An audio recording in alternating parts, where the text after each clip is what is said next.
This is a story of how Legends of Runeterra went from one of the most promising card games ever made into a fading echo in a genre that it tried to redefine. So what went wrong for Riot? And where does LOR stand today? Is there any hope for LOR? Let's go ahead and take a deep dive and look into what went right, what went wrong, and where the game stands today. October 15th of 2019, Riot Games celebrated its 10-year anniversary, and they didn't come empty-handed.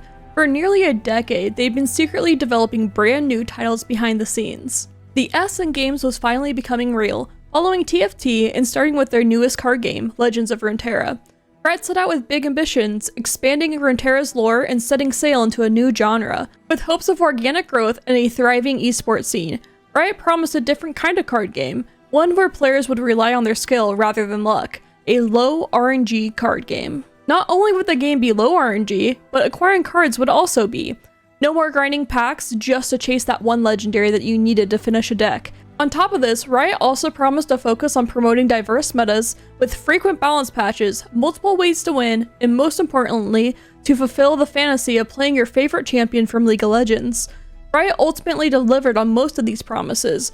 Many players fell in love with LOR, thrilled to dive deeper into the Runeterra universe through expanding lore and incredible art. Revealing Legends of Runeterra during the anniversary was a great way to capitalize on the hype. While many had their eyes on Valorant, many were eager to try out Riot's new card game. Riot handed out preview keys through Twitch drops, a now standard tactic for free-to-play games. It encouraged community interaction, brought big-name streamers on board, and gave LOR instant visibility. It was essentially free advertising, and it worked. The preview was exciting, but LOR wasn't ready for a full launch quite yet. Riot gave players temporary accounts, so they couldn't build their collections or keep what they had earned.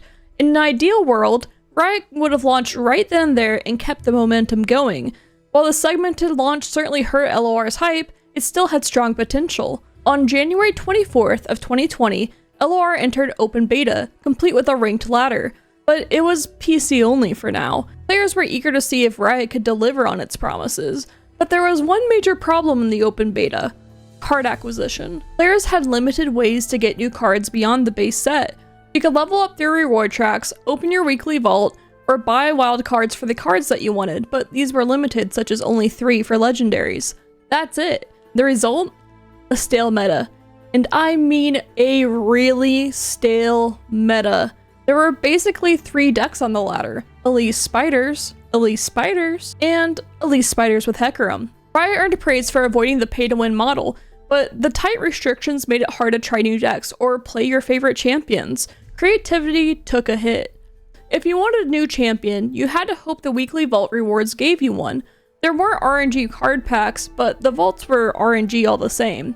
My friends and I used to take bets on who would be the last one to open up a champion. Spoiler, it was me, and it took me 9 weeks. Even though I maxed out all 3 of my chests at diamond each week, I still didn't hit. Meanwhile, I watched my friends high roll new champions and build new decks, while I was stuck spending money on wild cards just to keep up. It was frustrating, and not because I didn't want to grind, but because I did grind and I still got punished for it. To their credit, Riot responded. In patch 0.9.3, they lifted the weekly wildcard cap and finally let players buy cards freely, but that came on March 31st of 2020, over 2 months after the beta began. By then, the damage was done. Many players had already grown frustrated, big streamers moved on when they couldn't build the decks they wanted to play, and the hype started to fade. Until Riot launched Legends of Runeterra officially, complete with the mobile client, on April 29th of 2020, over 6 months after its original announcement. And for a moment, it was magic. The official launch trailer, Breathe, racked up over 15 million views on YouTube. This was LOR's peak, partially due to a release on mobile. The game was finally ready, but was the audience still there? Runeterra originally consisted of 6 regions: Demacia, Freljord, Ionia, Noxus, Shadow Isles, and Piltover and Zaun. With the official release came the highly anticipated addition of Bilgewater. Bilgewater's release was a game changer, introducing iconic champions like Misfortune and Twisted Fate, and of course the banger that's the Bilgewater board theme. I've listened to that track at least 100 times, and I've still yet to get tired of it. It's definitely one of my favorites. While the introduction of the nab mechanic sparked some debate due to its RNG elements, it didn't overshadow the expansion's overall success. Bilgewater was a breath of fresh air that revitalized the game, bringing new, innovative mechanics that players eagerly embraced. Even now, Bilgewater remains a fan favorite. The deep archetype, led by champions Nautilus and Maokai, continues to be a beloved deck by players. Unsurprisingly, Bilgewater was a success in terms of Twitch viewership as well, averaging at an all-time high of 7,815 viewers for the month of May. A Twitch rivals Legends of Runeterra showdown with a $100,000 prize pool helped fuel the surge, with big-name streamers like Dog and Crypt drawing crowds. The event saw 52,000 average viewers on tournament day.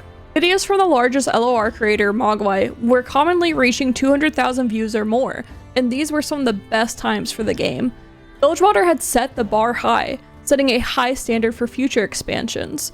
After Bilgewater, Riot continued to pile on the new content.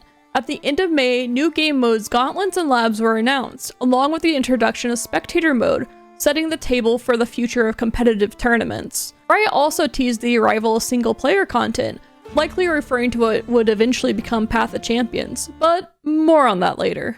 LR's first event was the Spirit Blossom Festival, which included a free and paid-for Battle Pass. It also had new quests and a Spirit Blossom-themed lab game mode.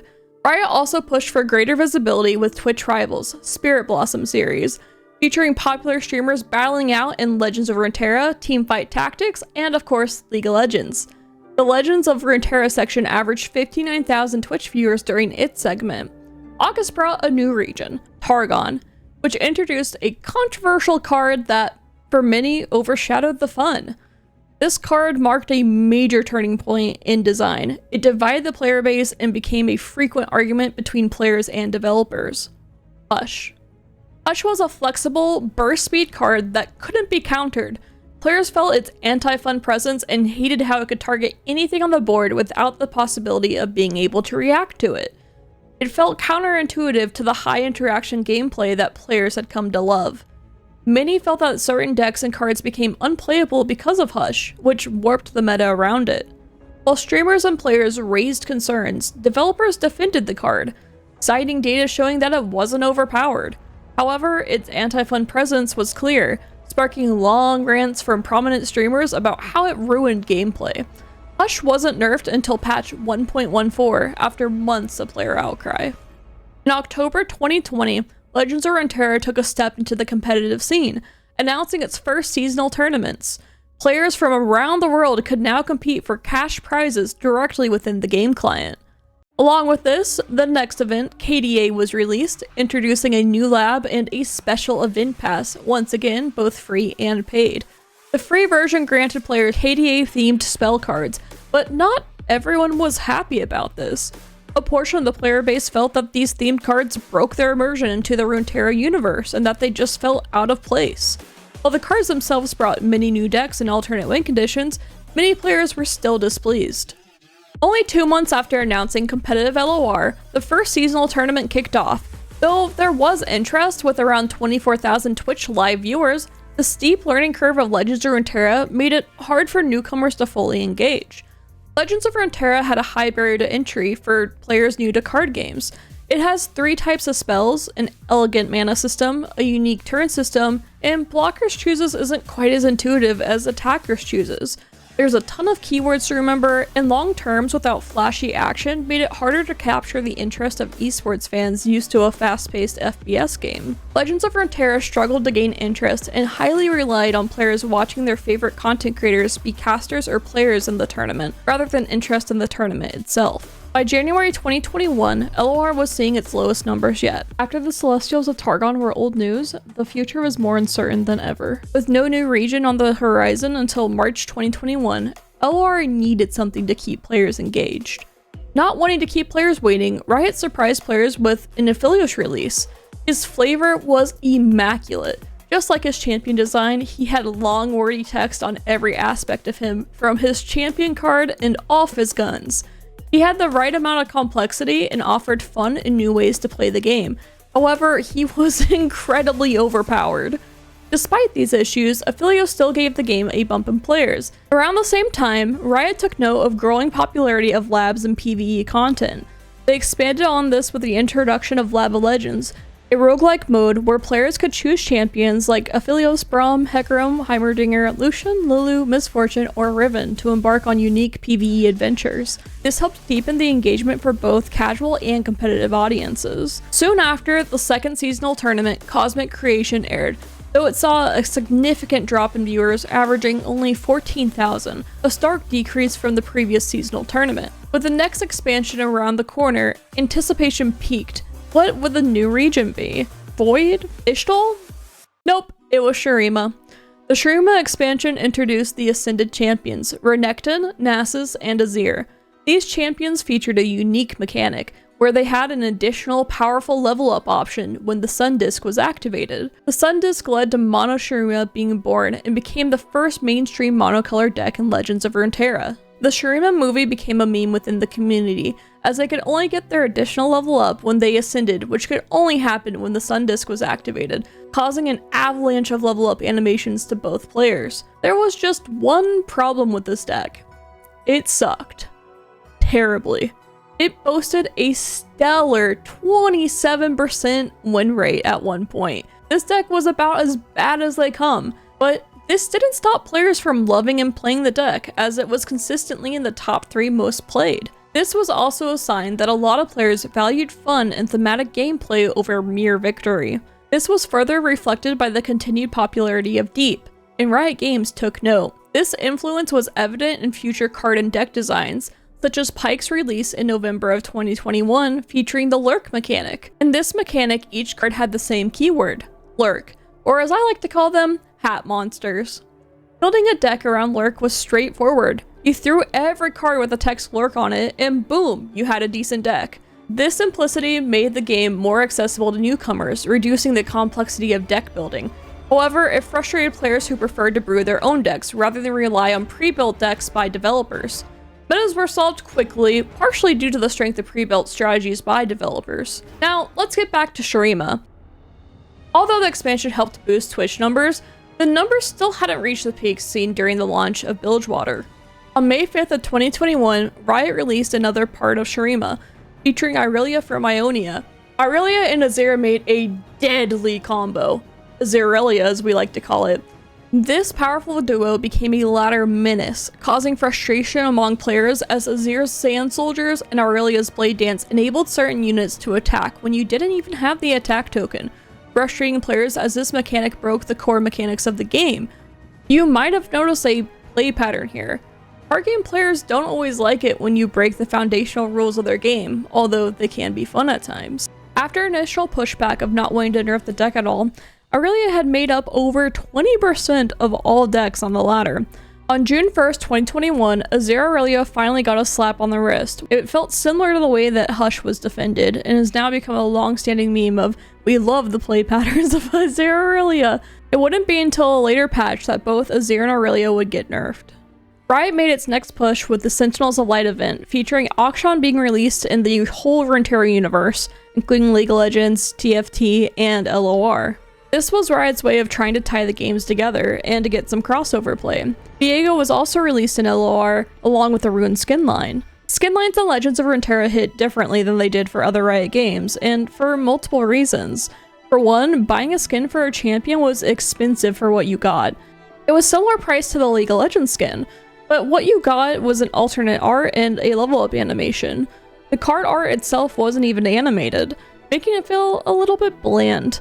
In League, you got unique ability animations, baggy animations, on top of a new splash art. You also got to see the champion you play the entire game. In Legends of Runeterra, you might not even draw the champion that you bought the art for. On top of this, even if you play it, there's a decent chance that your champion instantly dies to your opponent. This made it that LOR had a hard time making players feel closer to their champions, and also another reason why players weren't willing to shell out money to buy these alternate arts. Alternate champ art and level up animations was most likely what Riot was expecting to make the bulk of their income with, and players weren't even interested in it. Riot also tried monetizing in other ways, such as selling other things like prismatic cards, boards, emotes, pets, but as we all know from TFT, players want to be closer to their champion they fell in love with in League of Legends, and none of these really did that. This is a big part of why TFT's Shibis are such a big hit. is you get to play as your champion the entire game and get to have your chibi the entire time, and LOR had no way of replicating this. This is why I believe that they weren't able to successfully monetize cosmetics in the way that they were for their other games. In August 2021, LOR introduced its 10th and final region, Bandle City. This addition surprised many players who had hoped for Ishtal or the Void, especially since Yordles were already in the game. To integrate Bandle City, the expansion reclassified existing cards, such as Teemo, who was formerly only Piltover and Zaun, became a dual region card, both Piltover and Zaun as well as Bandle City. This drew criticism from players as it was seen as watering down region identity that other regions had. Earlier it had Ramp and Freeze, Noxus was aggressive, Demacia had large bodies that attacked a lot. Bandle City could do just about anything. This criticism was further backed up by a new mechanic, Manifest, which could produce cards from any region. Bandle City could do it all, and do it without running out of cards. Not only were players unhappy about the region's lack of identity, but several cards from the expansion were deemed overpowered or simply unfun to play against.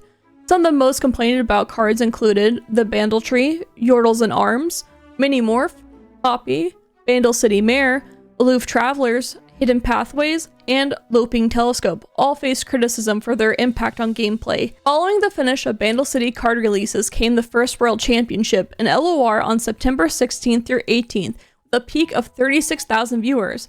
Not terrible, but plenty left to be desired. After the hype of Worlds faded in October 2021, the category's Twitch numbers dipped to a new low, averaging 1,000 viewers, signaling a sharp decline in player engagement. Legends of Runeterra faced significant challenges impacting its long-term success. A major issue was a lack of timely balance patches, leaving overpowered decks unaddressed for extended periods. More critically, players quickly lost interest in new expansions. The cause? Players acquired cards too quickly. Region tracks, daily rewards, vaults, and the acquisition of essence to craft cards was extremely generous. Too generous. Players didn't need to spend a single penny.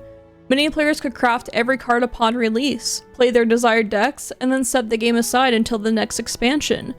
This rapid acquisition eliminated the collection aspects central to card games. A game that was too fair, too generous. You may ask, wouldn't having access to all the cards make players want to play more rather than less? Although the answer may surprise you, the answer is no, and for a big reason. Players like having something to grind for. Players need to feel a sense of progression. Part of the fun of a card game is collecting and opening packs and the excitement of acquiring a new card that you've been dying to play. I've talked to other developers of other card games that were generous with their offerings, such as Mythgard and the Elder Scrolls Legends, who all told me the same thing, that once players achieve full collections, there is a significant drop in their playing time. Although there are outliers such as myself who enjoy the game more after finishing their collection, this isn't the experience for the typical player. LR's free-to-play nature drew a lot of players to the game originally, but it wasn't able to retain them. Introducing progression systems could have helped retain players who completed region tracks and collections. For example, quests like planting 800 Teemo shrooms in an opponent's deck, activating Lurk 1000 times, or deal 20 plus damage with warning shots in a single game could award players with unique titles and cosmetic items. These incentives would encourage players to build diverse decks and showcase achievements. As for monetizing the game, it's possible that some stellar cosmetics could have done this with increased rarity. Players needed something to wail out on if they so chose to. I remember talking to Majinbei at TwitchCon, how we both wanted to spend more money on LOR, but we simply didn't have the option to. In TFT, it really started making money when it introduced cosmetic chibis through a gacha system, where players could either earn tokens to try their hand at getting a specific chibi, or pay upwards of $200. Although chibis might not have worked in LOR, it needed something that would give whales the opportunity to spend money on the game. These issues plagued LOR despite being part of the massive League of Legends IP. Many players were unaware of LOR's existence. It wasn't even accessible through the League client. Imagine if TFT had gone the same way as LOR and had its own client. How many players wouldn't know that TFT exists, tried the game, or taken advantage of events that tied League of Legends and TFT together on the award system? How many players would TFT have missed out on? How many players would LOR have gained? Riot desperately needed to get eyes back on the game after Bandle City had started to chase streamers and players away. There was one hope: Arcane. In November of 2021, Arcane premiered, and Riot had outdone themselves, setting a new standard for animated adaptations of video games. Arcane became a smash hit, and all of Riot's titles featured special Arcane events, including LOR. In fact, LOR introduced their most successful game mode, Path of Champions. Path of Champions introduced a compelling PvE adventure mode in Legends of Runeterra, allowing players to step into the shoes of iconic champions like Jinx, Vi, Misfortune, and Twisted Fate. This roguelike experience offered progression through evolving decks, unique relics, and customizable powers, providing a rich, narrative-driven journey. Unlike traditional PvP, where champions could be drawn infrequently or eliminated swiftly, Path of Champions fostered deeper connections. Players could enhance their champions with exclusive relics and powers, tailoring their abilities to suit personal playstyles. This mode delivers exactly what fans desired: a more intimate way to experience the world of Runeterra and its champions. In February 2022, it was reported that players had spent more time in Path of Champions than all other game modes combined, and it had doubled the player base of Legends of Runeterra. Riot announced plans for a total game overhaul, with Path of Champions 2.0 on the horizon and a shift towards a PvE focus. Riot confirmed that seasonal tournaments and worlds would continue, but that seasonal broadcasts would be removed. Riot released Path of Champions 2.0 in May along with the World Walker expansion, but it came with surprising news just weeks later. Path of Champions would be too much of an investment for Riot to make, and they would be reshifting their focus back to PvP. This was a strange decision, as Riot had just highlighted how successful Path of Champions was for the game and had doubled its player base, so if it was successful, then why not invest in it? Riot began reallocating LOR developers to other projects within the company, adding to the uncertainty. While initially downplayed, a wave of farewell messages from developers on social media indicated a substantial reduction in the LR team, and the inability to invest in Path of Champions fully started to make sense. On the upside, the World Walker expansion of Jhin, Annie, Alawi, and Bard engaged audiences with new deck building rules. Overall, this expansion remains one of my favorites. Despite being worried about the refocus of PvP after hearing about the success of Path of Champions, I was excited as I felt like the World Walker expansion was fantastic. It gave me hope in LR's future despite being allocated lower resources than it had before. In December of 2022, Worlds peaked at 9,000 live Twitch viewers and garnered 104k views on the YouTube video, despite a high-quality production and a stellar cast, if I may say so myself. In 2023, LR continued to release new cards and ramped up efforts of community engagement, seeing its most valuable asset of all, a community who loved the game. Despite struggles, players remained engaged and would do anything to see LOR thrive. However, things changed. Riot quietly phased out Guardians and boards. They reduced voice lines and special interactions with other champions disappeared. Cinematics lacked the quality of earlier releases. Players noticed these changes, confirming their concerns about reduced investment. It was also during this time that Mobalytics discontinued their article writing team, and I was one of the members of that team that was let go. This made me even more fearful for the future of LOR than I already was. In 2023, Riot released a developer snapshot revealing that LOR had limited resources compared to its launch, and would be focusing on PvP and PvE evenly. The term sustainability was introduced, signaling even more concerns about the game's future. In early 2024, players began having additional questions, which was addressed in an article by Riot. One of them was, why was the game never released in China? China being a region that had every Riot game except LOR, and also had a large League of Legends and Teamfight Tactics following on top of the large mobile player base, perfect for a card game. However, LOR was not able to put the resources in order to get the approval required to enter the Chinese market, and it was too unpredictable if there would be a return on investment, so Riot decided not to take the gamble. The article addressed other questions as well, such as why no animated cards? Why not make players pay for the cards if you aren't making any money? Why doesn't Riot advertise LOR more? And the general questions asked about a dying game, including is LOR dying, being the top question. The most important part of this article is that it confirmed what we all knew to be true, that sales for cosmetics had proven to be deeply inadequate and often costing more than what they earned. Essentially, what we are told here is that LOR was bleeding money, and they didn't see a way out of it outside of the Path of Champions being the potential lifeboat. Path of Champions was the chosen direction because Riot believed it was the only direction. The final blow came in 2024, when Riot announced the end of competitive support for LOR, and soon that there would be no new expansions as they were directing all efforts toward Path of Champions, hoping to achieve sustainability. Another change in direction that angered some players while delighting others. However, this shift led to Riot laying off almost the entirety of their remaining team. Only a small fraction of the original team remained, with most lead developers and key figures either gone or reassigned during previous reductions. This left a skeleton crew to maintain the game. The lack of new PvP cards left multiple content creators without the ability to continue focusing on LOR as their primary game or scrambling to find new opportunities. The undersupported team had to make tough decisions, escalating to the point where champion voice lines were removed completely and new champion level ups were all defaults. The game began to feel charmless and soulless.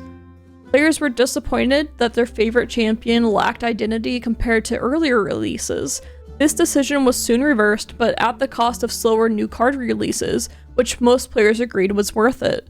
But the small, dedicated team beat the odds. They did it.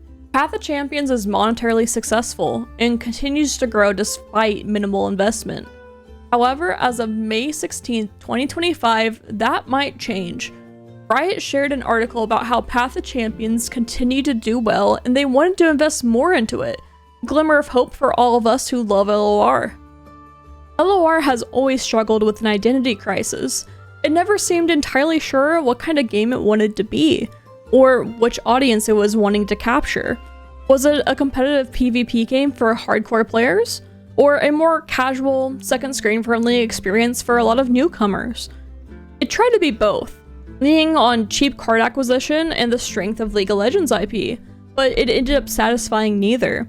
This confusion clashed with its highly interactive, back-and-forth gameplay style, which demanded a player's full attention, something not well suited for a casual background game. Now, Riot appears to be shifting focus on Riftbound, a new paper card game that borrows heavily from LOR's art and mechanics. While it's not a one-to-one copy, its similarities have stirred concern among LOR fans, especially as the PvP side of LOR is essentially dead. For many, it feels that Riot is abandoning the digital game they once championed in favor of a safer, potentially more profitable paper product. Is Riot trying to make up for their losses, or are they hoping to re-establish themselves in the card game space by starting over, this time with physical cards?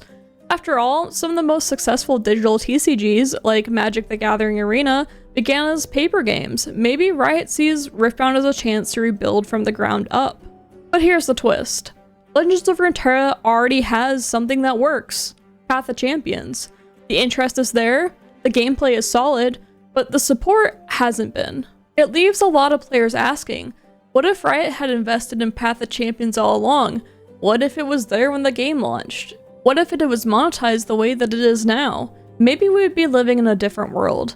One where Legends of Runeterra was thriving and Path of Champions led the way. There is no question in my mind if this project was completely wiped from the memories of every player outside of Riot and was released again with a functional monetization system and a couple of tweaks that the game would be successful for years to come. Unfortunately, we don't live in that world. And after seeing big names such as Bethesda in the Elder Scrolls Legends, another game that I fell in love with, making almost the same mistakes and failing despite powerful IPs backing them up, it makes me wonder, is the golden age of online card games dead? Can card games, my favorite genre, be successful in the future? Can anyone capture the lightning in a bottle that was Hearthstone and, for maybe a short time, LOR again? Or are these outcomes a result of not being first to market, due to player migration into the auto-battler genre, or due to something else entirely? As I scroll through the catalog of my videos over the last 5 years, I essentially get a recap of my life. Because LOR was my life. My heart and my soul was poured into building this channel and community. I will forever be thankful for LOR and the community for giving me joy and purpose during my multiple health issues I faced. And seeing LOR essentially die makes me emotional even now. It is so sad to see a project as good as LOR, as invested in as LOR, and with as much love and passion behind each card as LOR, unable to find itself before it was too late. Originally I had recorded another outro, but I didn't really like it. So instead, here's some clips of me playing with my content creator friends. Hope you enjoy it. Here's the thing, here's a little backstory for you guys. Silverfuse flamed the shit out of this deck. I built this on stream with Silverfuse on stream in Precipic, and they both flamed this deck. They were like, this deck is bad, why are you playing this? I will show you. You will see. You will all see. Cause this is the revenge I needed. Wait. How annoyed does Gooby get here if it's Stony Suppressor? Yeah, it's just Stony. As soon as...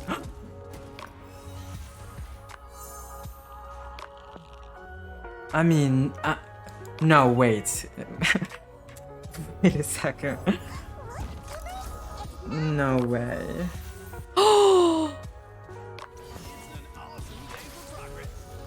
That's so not fair. My deck is literally...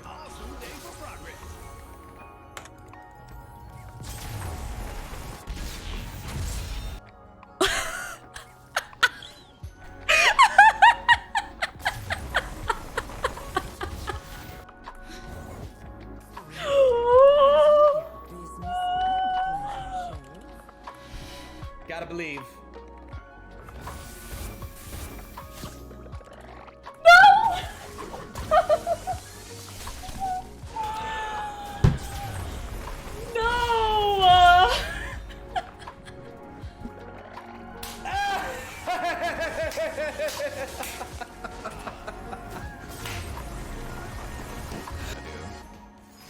You thought it was a clown fiesta? Let's turn it into a total clown fiesta. Oh no! Wait, are you gonna... Oh, okay. Alright. I could have Ava, but, you know. I was gonna see if the full win trade was going to happen, and you were gonna turn one of my units into another Ava achiever. I was like, oh, the madman! Okay, not quite. Now has no way of stopping it. We're dead. We're so dead. Hey, look at that! Please no more Teemos. I can't take another Teemo. My brain cannot take another Teemo. Oh my god! Well, I know for a fact I need to find something with this. There's no way. Come on, Karma! Give me the volume! Okay, he's gotta be a little bit desperate if he's doing that.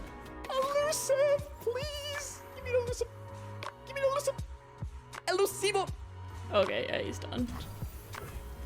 I need you! Please! Did you hit I it? hit it! Did you actually hit it? Yes, I hit it! Okay, Oh my let's gosh! see it. Let's see it. Oh, I'm so excited. Okay. What is he gonna hit though? That's the question. Please. No, it's... Please. How are you so unlucky? I've lost the 75%er twice now, but you know what? I'm fine. This is fine. There we go. Oh, you get all, even though I got the A-Soul first, it didn't matter. Turn 6. How do you beat this on turn 6? Huh? You don't. Why does this one have to be on stream? Farming wyszło to Versailles. Oh, it's the I mean, you worst have one to be on Nami stream. Fizz, Silverfuse. It should be pretty good into SI. Only 9x Targon. Mel. Only 9x Targon. What can I do?